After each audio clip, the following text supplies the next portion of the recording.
ఈ సంక్రాంతికి 7 కొత్త సినిమాలు పోటీ పడుతున్నాయి. ప్రేక్షకుల మదిలో ఆసక్తి పెంచుతున్న ఈ సంక్రాంతి బరిలో ఉన్న చిత్రాలపై ఒక లుక్ వేద్దాం. మొదటిది Raja Saab romantic horror comedy cinema. Maruthi దర్శకత్వం వహిస్తున్న ఈ సినిమాలో ప్రభాస్ ప్రధాన పాత్రలోనూ నిధి అగర్వాల్, రిద్ది కుమార్, మాలవిక మోహనన్ నటించారు. ఈ సినిమాకు థమన్ ఎస్ సంగీతం అందించారు.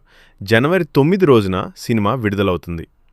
దళపతి విజయ్ నటించిన ఆఖరి సినిమా జననాయకుడు. ఈ సినిమాకు సిహెచ్ వినోద్ దర్శకత్వం వహించారు. ఈ చిత్రంలో పూజ హెగ్డే, బాబీ డియోల్ నటించారు. అనిరుద్ రవిచందర్ సంగీతం అందించినవారు.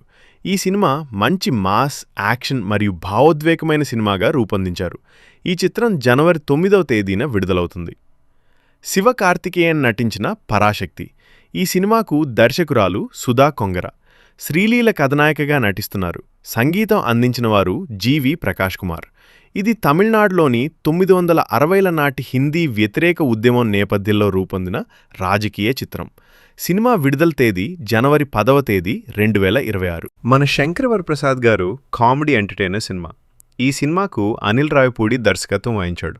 చిరంజీవి, వెంకటేష్, నయనతార ప్రధాన పాత్రలో నటిస్తున్నారు. ఈ చిత్రానికి భీమ్స్ సిసిరోలియో సంగీతం అందించారు. మన శంకర్ వరప్రసాద్ గారు జనవరి 12వ తేదీన విడుదలవుతుంది. మాస్ మహారాజా రవితేజ నటించిన చిత్రం భర్త మహాశైలకు విజ్ఞప్తి. కిషోర్ తిరుమల దర్శకత్వం వహించారు. డింపుల్ హయాతి, ఆష్కా రంగనాథ్ హీరోయిన్గా నటిస్తున్నారు. భార్య ప్రేయసి మధ్య నలిగిపోయే వ్యక్తి కథగా వినోదభరిత చిత్రంగా చూడొచ్చు. ఈ సినిమా జనవరి 13వ తేదీన విడుదలవుతుంది. శర్వానంద్ నటించిన కొత్త సినిమా నారినాడి నడుమ మురారి. సామజవర్గమన్న ఫేమ్ రామ్ అబ్బరాజు ఈ చిత్రానికి దర్శకత్వం వహిస్తున్నారు. ఇందులో సంయుక్త మరియు సాక్షి వైద్య కథానాయకులుగా నటిస్తున్నారు. విశాల్ చంద్రశేఖర్ ఈ చిత్రానికి సంగీతం అందించారు. జనవరి 14 విడుదలవుతుంది. నవీన్ పోల్శెట్టి, మీనాక్షి చౌదరి నటించిన అనగనగా ఒక రాజ్ సినిమా. ఇది ఒక పూర్తి స్థాయి ఫ్యామిలీ ఎంటర్టైనర్.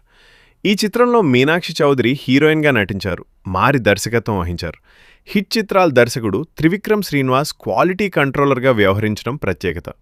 మిక్కీజే మేయర్ ఈ చిత్రానికి సంగీతాన్ని అందించారు. సంక్రాంతి కానుకగా జనవరి 14న విడుదలవుతుంది. ఈ చిత్రాల్లో సంక్రాంతి వీర్యత ఎవరవుతారు? మీకు బాగా నచ్చిన సినిమా ఏంటో కామెంట్ రూపంలో తెలియజేయగలరు.